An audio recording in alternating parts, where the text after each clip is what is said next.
ఉత్తరాంధ్ర ప్రజలు పోరాడి సాధించుకున్న దక్షిణ కోస్తా రైల్వే జోన్ కార్యకలాపాలు ప్రారంభించింది. విశాఖ కేంద్రంగా పనిచేసే ఈ జోన్ పరిధిలో విజయవాడ, గుంటూరు, గుంతకల్ డివిజన్స్ తో పాటు వాల్తేరు డివిజన్ ను విభజించి కొత్తగా ఏర్పాటు చేసిన విశాఖపట్నం డివిజన్ కూడా ఉంటుంది. విశాఖపట్నం సిరిపురంలోని ది డెక్ భవనంలో జోనల్ తాత్కాలిక కార్యాలయాన్ని ఏర్పాటు చేశారు. విశాఖ కేంద్రంగా పనిచేసే దక్షిణ కోస్తా రైల్వే జోన్లో 3532 కిలోమీటర్ల పొడవైన ట్రాక్ ఉంది. ఇక 4 డివిజన్ల పరిధిలో మొత్తం 385 రైల్వే స్టేషన్స్ ఉండగా మొత్తం 62,000 మంది వరకు ఉద్యోగులు పనిచేస్తున్నారు. కొత్తగా ఏర్పాటైన జోనల్ కార్యాలయంలో 128 మంది గెజిటెడ్, 1100 మంది నాన్ గెజిటెడ్ ఉద్యోగులు పనిచేస్తున్నారు. విశాఖ కేంద్రంగా దక్షిణ కోస్తా రైల్వే జోన్ ఇవాళ అధికారికంగా ప్రారంభమవడంపై సీఎం చంద్రబాబు హర్షం వ్యక్తం చేశారు. ఇది చారిత్రాత్మక మైలురాయని, దశాబ్దాల కళ నెరవేరిందని ఆయన తెలిపారు. నూతన రైల్వే జోన్లో ఉత్తరాంధ్ర రవాణా ముఖచిత్రం సమూలంగా మారిపోతుందని చంద్రబాబు ఆశాభావం వ్యక్తం చేశారు. దీనివల్ల కొత్త ఉపాధి అవకాశాలు సృష్టించడంతో పాటు పారిశ్రామిక వృద్ధికి కూడా బాటలు పడతాయని తెలిపారు. ఇక రాష్ట్రాన్ని ఒక లాజిస్టిక్స్ హబ్ గా మార్చే ప్రభుత్వ లక్ష్యానికి ఈ పరిణామం ఎంతో దోహదపడుతుందని వివరించారు సీఎం.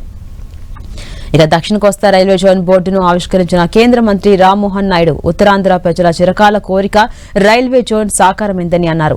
ఎన్నో పోరాటాల ఫలితమే దక్షిణ కోస్తా రైల్వే జోన్ సాకారమని, రైల్వే జోన్ వల్ల లక్షల మంది ప్రజలకు లబ్ధి కలగబోతుందని ఆయన తెలిపారు. రైల్వే అభివృద్ధి చేస్తే ఉత్తరాంధ్ర అభివృద్ధి చెందుతుందని కృషి చేశామని, రైల్వే జోన్ కోసం పార్లమెంట్లో నిరంతరం మాట్లాడామని తెలిపారు.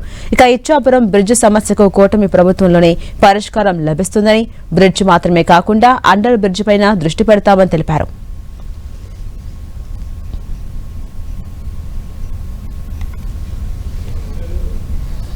ఇక south coastal zone railway zone పై మరింత సమాచారం మా ప్రతినిధి బాలు అందిస్తారు.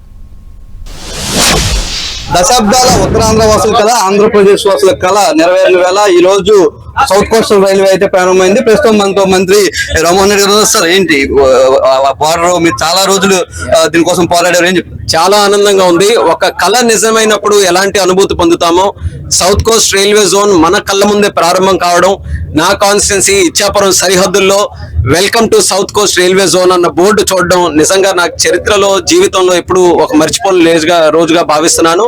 దీని గురించి పార్లమెంట్ నుంచి ఎంతో కృషి చేశాం. పార్లమెంట్ లో మాట్లాడాను, మినిస్టర్స్ కలిశాను. మన ఉత్తరాంధ్ర ప్రాంతానికి ఆత్మగౌరవం లాగా మారింది రైల్వే జోన్.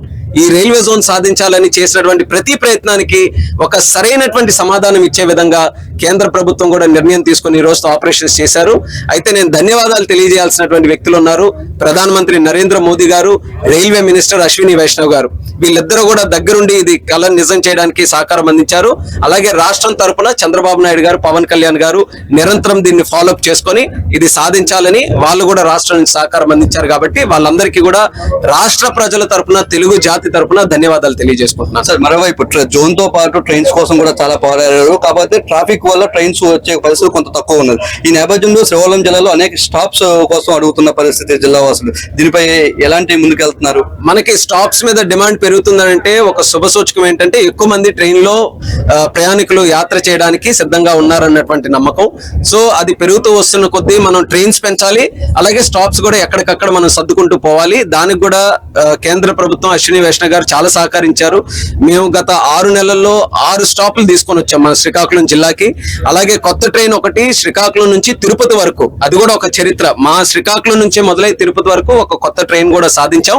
అయితే ఇప్పుడు జోన్ కూడా మాకు వచ్చింది కాబట్టి జోన్ ఉండడం వల్ల మాకు మరింత కెపాసిటీ, కొత్త ట్రైన్స్ కానీ అధికారిక పరంగా నిర్ణయాలు ఇక్కడే తీసుకోవడానికి ఒక అవకాశం ఉంది.